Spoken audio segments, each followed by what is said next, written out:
Cette semaine, on a fait une entorse à notre hygiène intellectuelle. On a regardé un débat politique sur une chaîne d'information. Débat entre Laurent Wauquiez, patron des députés LR, et Emmanuel Bompard, patron de LFI. Et dans ce débat, on a entre autres entendu ça. Il y a une entreprise qui s'appelle l'entreprise Vancorex à côté de Grenoble qui participe à la maîtrise de notre chaîne de dissuasion nucléaire. J'ai même proposé qu'on nationalise cette entreprise. Vous l'avez abandonnée. Si votre vision de la préservation de la dissuasion nucléaire des entreprises françaises, c'est de les nationaliser toutes, je crains que le modèle Corée du Nord soit pas ce qu'il y a de plus opérationnel. Vancorex, c'est une boîte de chimie du côté de Grenoble. Et elle allait pas bien financièrement, donc elle a été mise en redressement judiciaire. Ça veut dire que le tribunal de commerce dit soit vous trouvez quelqu'un qui reprend, soit on ferme. Alors Vancorex fabrique du sel, très pur. Et avec ce sel, on fait plein de trucs. Par exemple, du chlore. Et avec le chlore, on fait du zirconium. C'est un métal très résistant dont on a besoin dans le cœur des centrales nucléaires. Avec ce sel de Vancorex, on fait aussi du perchlorate d'ammonium.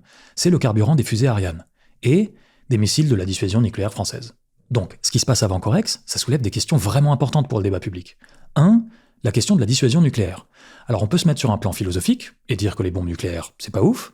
Et puis on peut se mettre sur un plan pragmatique. Et dire que le fait qu'il y ait en permanence un sous-marin français qui peut détruire Moscou en quelques minutes, ça aide tout le monde à rester calme. 2, il y a la question de la souveraineté.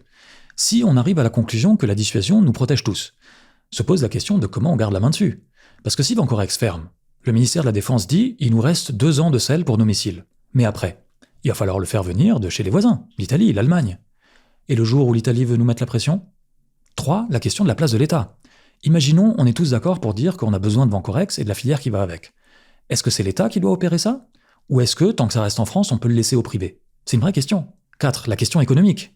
La fermeture de Vancorex, c'est 400 personnes qui perdent leur travail. Mais du coup, Arkema, qui est juste à côté, qui fabrique le chlore avec ce sel, ils vont en perdre environ 150 aussi.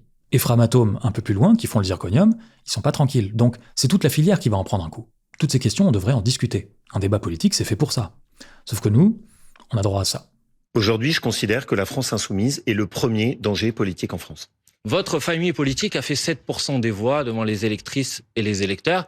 Moi, j'ai participé à une coalition qui a fait près de 30% des voix. Alors, essayons de tirer quelque chose de constructif de cette heure de vie qu'on ne nous rendra jamais.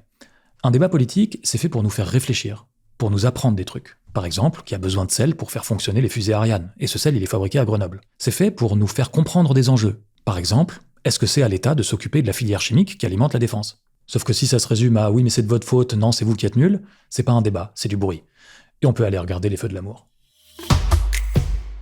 Mon sel, Nathan, c'est la dernière chose qu'il me reste. Mais tu ne comprends de rien, ce n'est pas du simple sel, c'est du sel de Guérande. Qu'est-ce qu'Enguerrand vient faire dans cette histoire ? Quoi ? Enguerrand ? Je croyais qu'il était parti avec Pénélope dans le Wisconsin. Pénélope dans le Wisconsin.